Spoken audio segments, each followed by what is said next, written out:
주일 예배 오신 여러분 주님의 이름으로 환영합니다. 아멘. 오늘 말씀의 제목은 에덴의 동쪽의 사람들 하나님이 받으시는 예배라는 제목으로 말씀을 증거하겠습니다. 아담과 하와가 범죄한 후에 아담과 하와의 가정 이야기가 등장하고 있습니다. 특히 그들의 아들 가인과 아벨의 이야기입니다. 가인과 아벨의 이야기는 성경을 통해서 수없이 들었습니다. 이 땅에서 인간의 관계를 맺고 있는 우리들의 이야기이죠. 다시 말하면 치열한 경쟁 사회를 살아가는 인간의 이야기입니다. 그러나 이것은 에덴 동산 밖의 사람들, 에덴 동편에 추방당한 아담과 하와의 범죄한 인간의 이야기입니다. 하나님에게 범죄한 하나님으로부터 멀어진 인간의 모습이 얼마나 잔혹한 것인가에 대해 우리는 들어왔습니다. 인간의 잔인함의 시작이 오늘 볼 말씀 창세기 4장으로부터 시작이 됩니다. 이제 성경의 무대는 에덴 동산 밖으로 바뀝니다.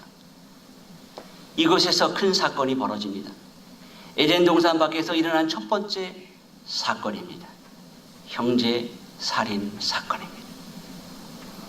창세기 3장이 어떻게 죄가 남자와 아내, 하나님과 사람 사이의 관계를 분열시키고 있는지를 나타낸 것이라면 창세기 4장 본문의 말씀은 어떻게 죄가 형제 간의 증오와 하나님으로부터의 분리를 가져왔는지를 설명하고 있습니다. 죄의 영향력이 가정을 넘어 이제 사회로 확산되어 나가고 있는 것입니다. 창세기 4장에서 죄의 영향력이 급속도로 확대되고 있음을 보여주고 있습니다. 여기서 한 남자가 자기 형제와 하나님에 대해 배반을 합니다. 가인과 아벨의 이야기는 아담 후에 타락한 인간들이 사는 모습을 잘 보여주고 있습니다. 1절의 말씀을 보면 아담이 그의 아내 하와와 동침하매 하와가 임신하여 가인을 낳고 이르되 내가 여호와로 말미암아 등남하였다 하리라. 에덴에서 추방당한 아담과 하와는 하나님의 말씀대로 잉태하여 가인을 낳습니다. 하와는 내가 여호와로 말미암아 등남하였다라고 말하고 있어요. 자, 이 말을 직역하면 내가 여호와와 함께 한 사람, 남자를 얻었다라고 번역이 됩니다. 하와는 자신의 힘으로 아들을 낳았다라고 하지 아니하고 하나님의 도움으로 얻었다라고 말하고 있는 거예요. 그러니까 하나님께서 주셨다라고 하는 그러한 신앙의 고백을 하고 있는 것이죠. 아담이 하나님께서 지으신 하와를 보고 황홀한 고백을 한 것을 여러분 알고 있죠. 이는 내 살 중에 살이요 내 뼈 중에 뼈다라고 했어요.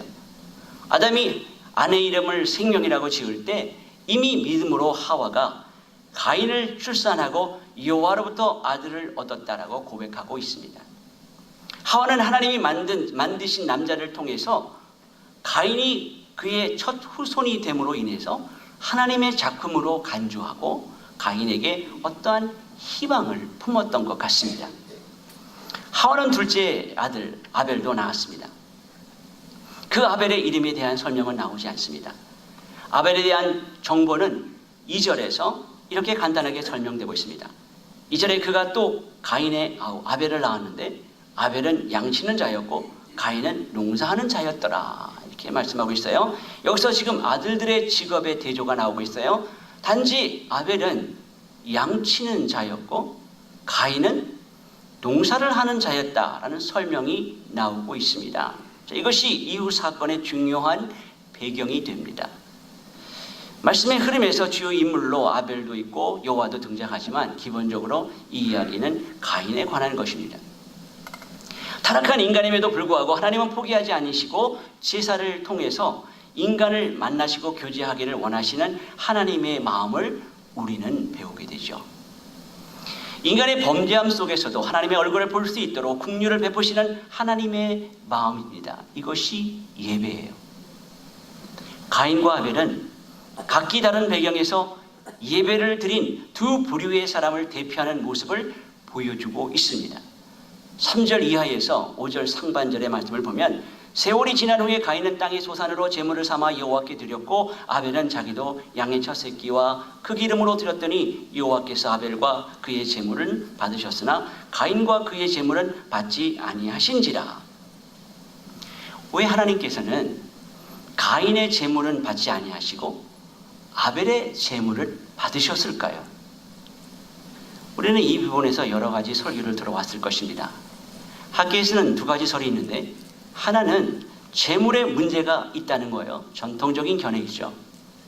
또 다른 하나는 제물의 문제가 아니라 제물을 드리는 가인과 그의 태도 때문이다 라는 거예요.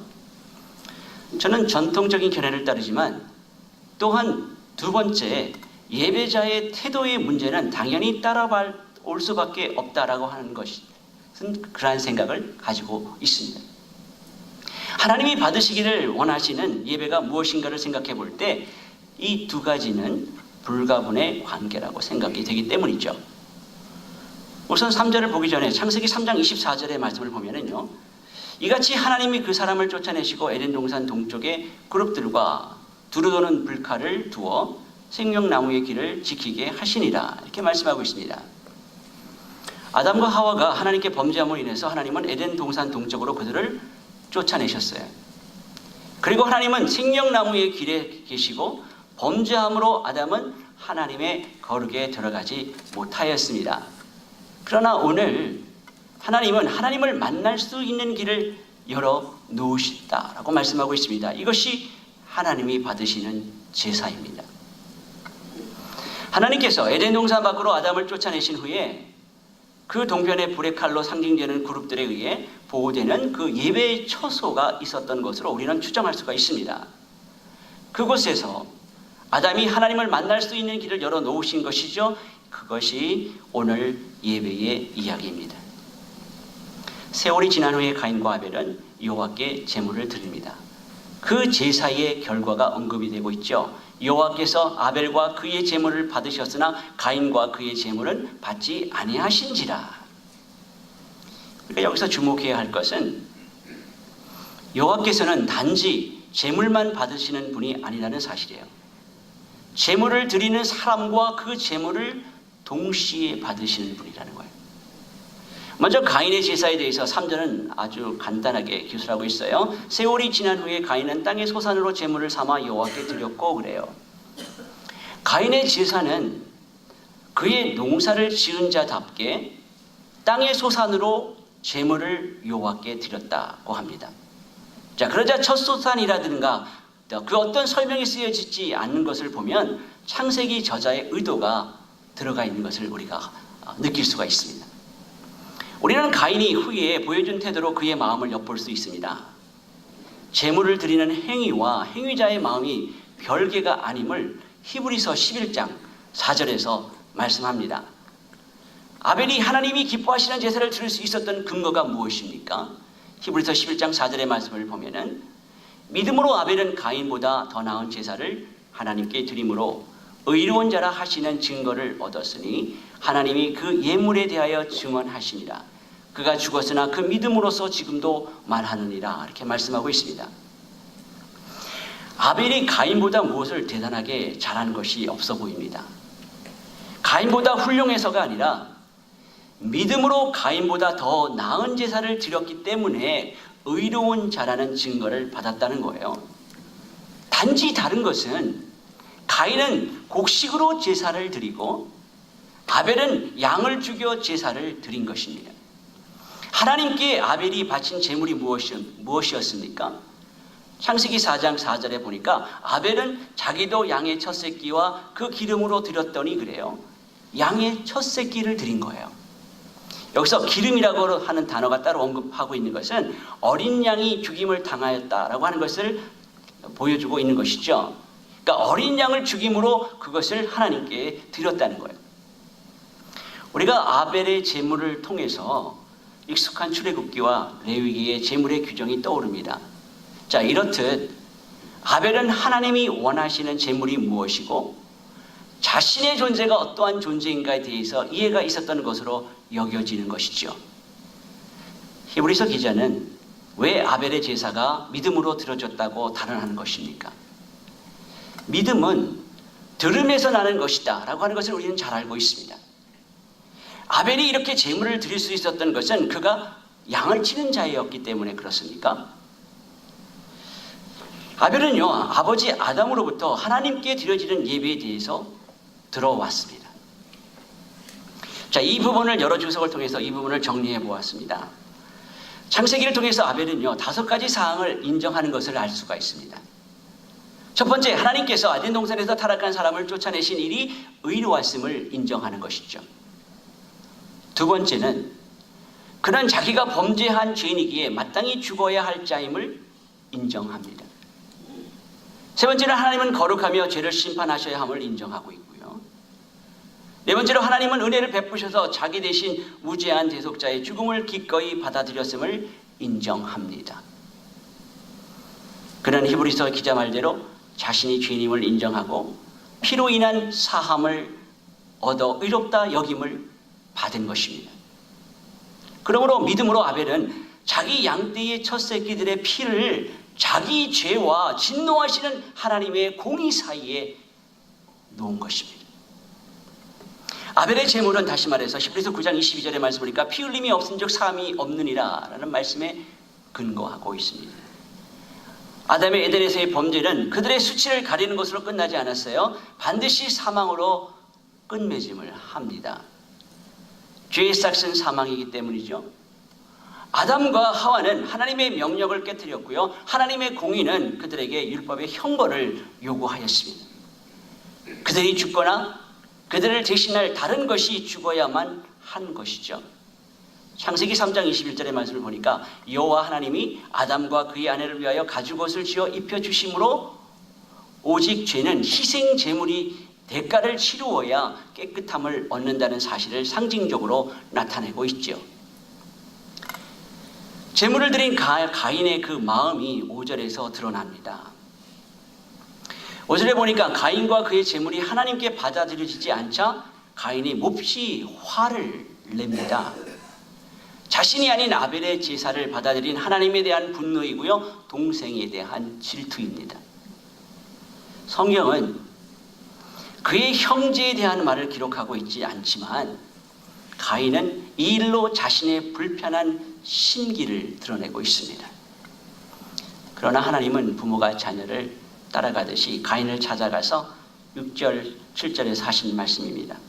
하나님은 가인을 찾아와서 내가 화를 내는 이유가 무엇이며 안색이 왜 변하느냐라고 물으십니다. 마치 아담에게 하나님께서 아담아 내가 어디 있느냐라고 물으신 것처럼 하나님은 그의 마음과 상태를 다 아시고 묻고 계시는 거예요. 그리고 곧이어 경고의 말씀을 주십니다. 7절의 말씀을 보면은요, 7절 말씀을 쉬운 성경으로 읽어보겠습니다. 내가 좋은 마음을 품고 있다면 어찌 얼굴을 들지 못하겠느냐. 내가 좋은 마음을 품지 않으면 죄가 너를 지배하려 할 것이다. 죄는 너를 다스리고 싶어 하지만 너는 죄를 다스려야 한다. 이렇게 말씀하고 있어요. 하나님은 가인에게 좋은 마음, 곧 하나님의 뜻을 알고 올바로 행할 마음이 있다면 얼굴을 들지 못하겠느냐 이렇게 물으십니다. 만약 내가 지금 지니고 있는 그 마음으로 돌이키지 않으면 죄가 너를 지배하게 될 거야 경고합니다. 죄가 사나운 짐승처럼 너의 문 앞에 도사리고 너를 노리고 있을 거야 라고 말씀하고 있는 거예요. 죄의 영향력이 그에게 행사할 최적의 시기라는 거예요. 그러므로 너는 마음을 돌이켜 죄를 다스려야 한다 라고 명령하고 있는 거예요. 하나님은 가인에게 그의 마음으로 선택할 기회를 제공하지만 불행하게도 가인은 죄를 다스리지 못했습니다.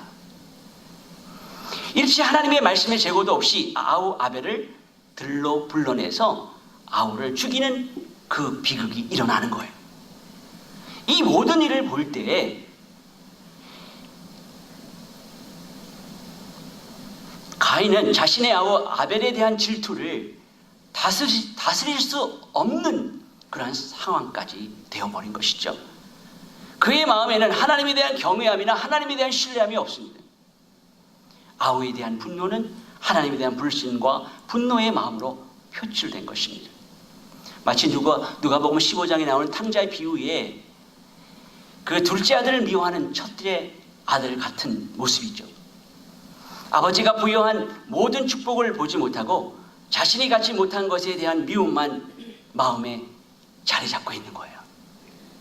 하나님께서 가인과 아벨의 제물을 어떠한 형태로 받았는지 우리는 정확히 알 수 없지만 레위 이 제사법을 근거해서 하늘에서 불이 내려와서 그 제물을 태우는 형태였을 것이다 라고 추정할 수가 있습니다. 하나님에게 거절당한 가인은 극도의 분노를 다스릴 수가 없었고 그 분노에 자기가 노예가 되어버립니다. 가인이 이렇게 분노하는 이유를 볼 때 가인이 드린 제물에 대해서 생각하지 않을 수가 없습니다. 그가 드린 제물이 무엇이었습니까?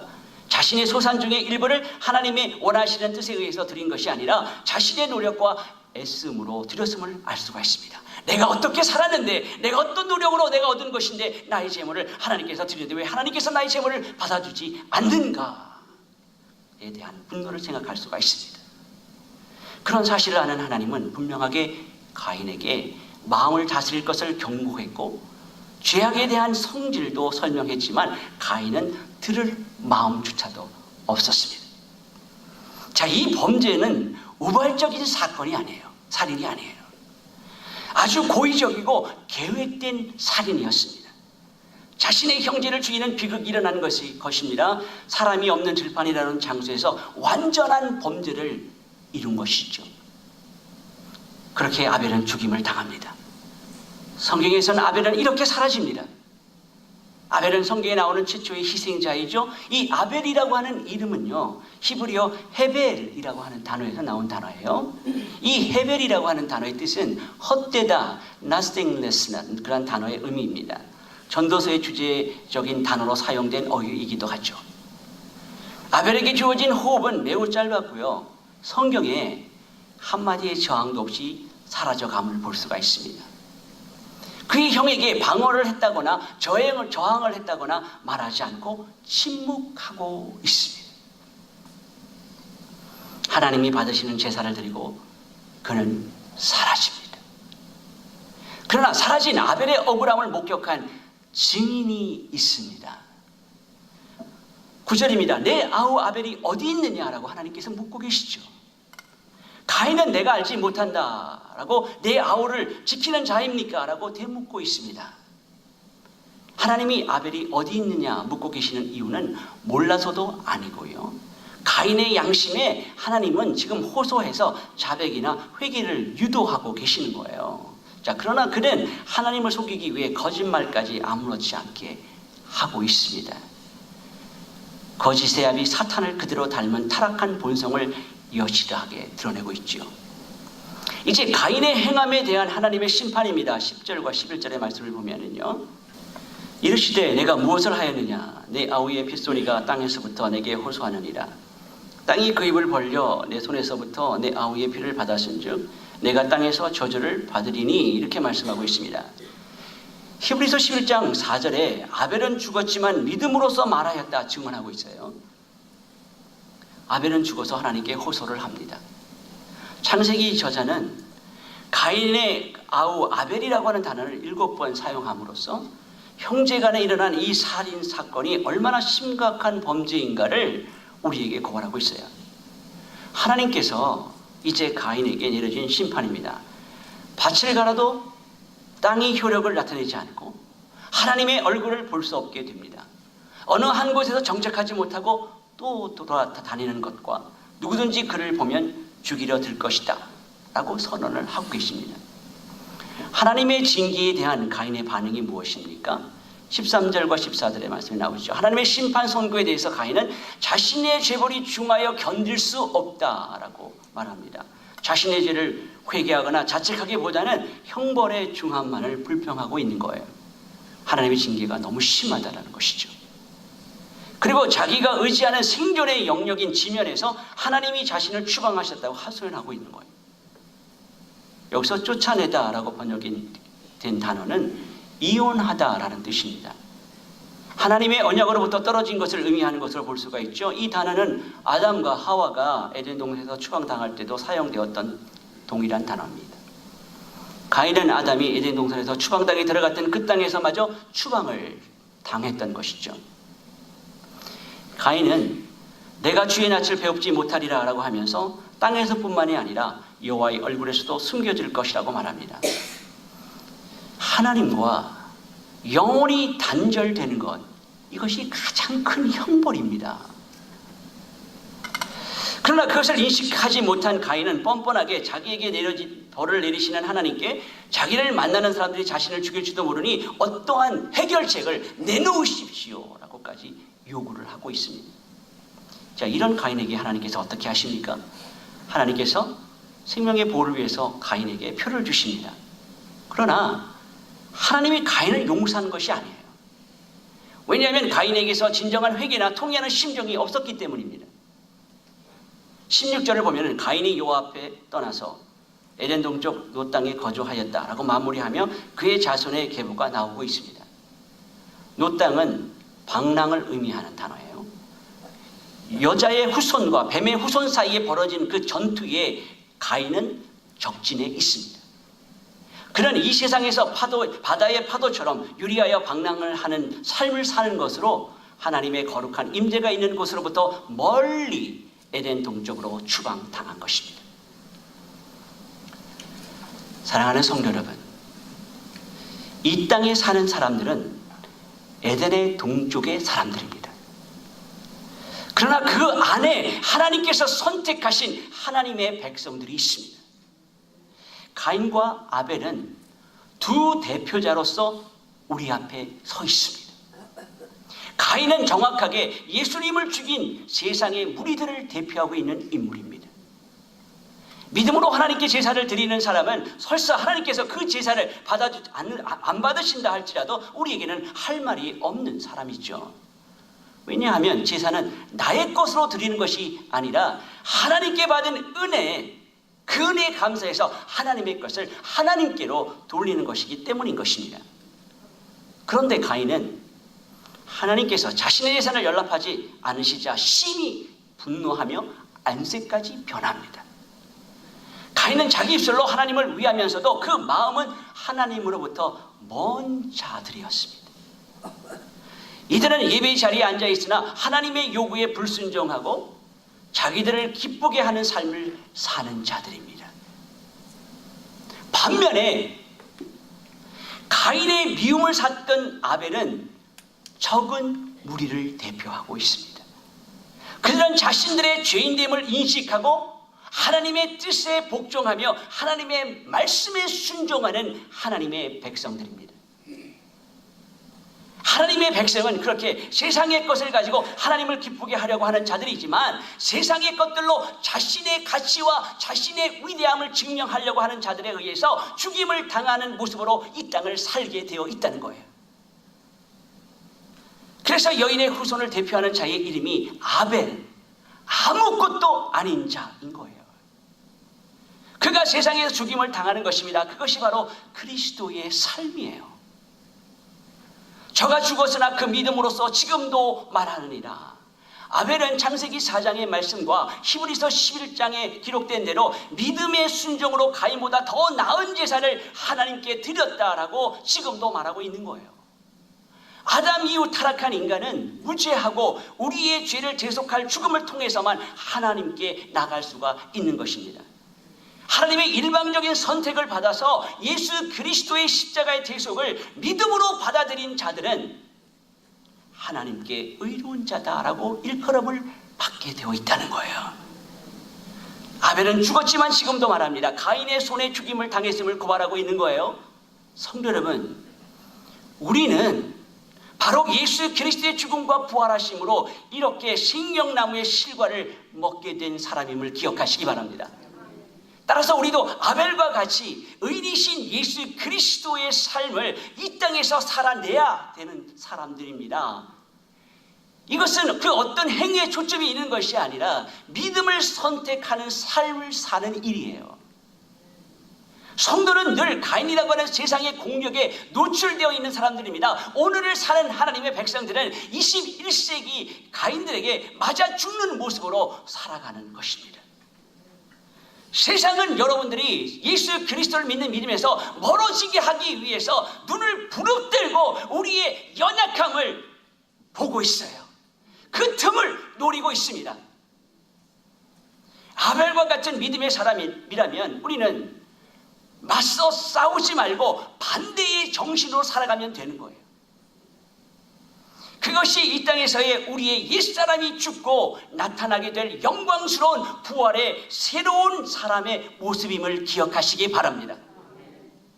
세상에서 죽은 우리의 죽음 뒤에는 여러분 기억하십시오. 영원한 부활이 기다리고 있음을 잊어서는 안 되는 거예요. 에덴 동쪽에 있는 사람들은 하나님을 배역한 죄된 본성을 지니고 있는 자들입니다. 우리 안에 가인의 피가 흐르고 있지만 또한 그것을 다스릴 수 있는 권세를 주신 분이 믿음의 주치이신 하나님이십니다. 오직 이 일은 어린 양 예수님으로 말미암아 가능해진 새롭고 산 길임을 여러분 항상 기억하시기 바랍니다. 그리스도 안에 있는 자만이 구원으로 이르는 길에 서 있는 자이고요, 그리스도 안에 있는 자만이 영혼의 닻을 생명 되신 예수 그리스도께 내려서 저러나 우러나 치우치지 않는 그러한 삶을 사는 하나님의 백성임을 기억하십시오. 그리고 감사하십시오. 성도 여러분, 하나님께서 원하시는 참된 예배자의 삶은 본성을 쫓아 살아가는 옛사람을 죽이고 그리스도 예수 안에 은혜 아래서 우리의 무가치함을, 우리의 불가능함을 인정하는 것입니다. 날마다 우리의 옛자를 죽이고 그리스도 예수 안에서 태어난 새 사람으로 살아가시기를 주님의 이름으로 축원합니다. 세상에서 낮아지고 자기의 이기심을 채우지 않으며 예수님이 요구하시는 삶을 사랑하며 예수님을 쫓아 살아가는 참된 제자의 삶을 살아내시기 바랍니다. 오늘도 부족하고 연약해 보여서 세상에서는 아벨처럼 완전한 실패자처럼 보일 수 있으나 하나님이 그의 손을 들어준 것처럼 진짜 신자는 하나님께서 인정하는 그러한 삶을 살아가는 사람들입니다. 우리의 죽음 너머에 부활의 생명이 우리를 기다리고 있음을 여러분 기억하시면서 주님께서 오실 그때에 주님께서 반드시 우리의 억울함을 들어주시고 갚아주실 것으로 믿으시기 바랍니다. 오늘 주님께서 오신 그날을 기대하며 날마다 나의 온 마음을 드리는 삶의 예배자로 성령의 열매를 사모하며 살아가는 그 삶을 살아가는 저와 여러분이 되시기를 예수 그리스도의 이름으로 간절히 축원합니다.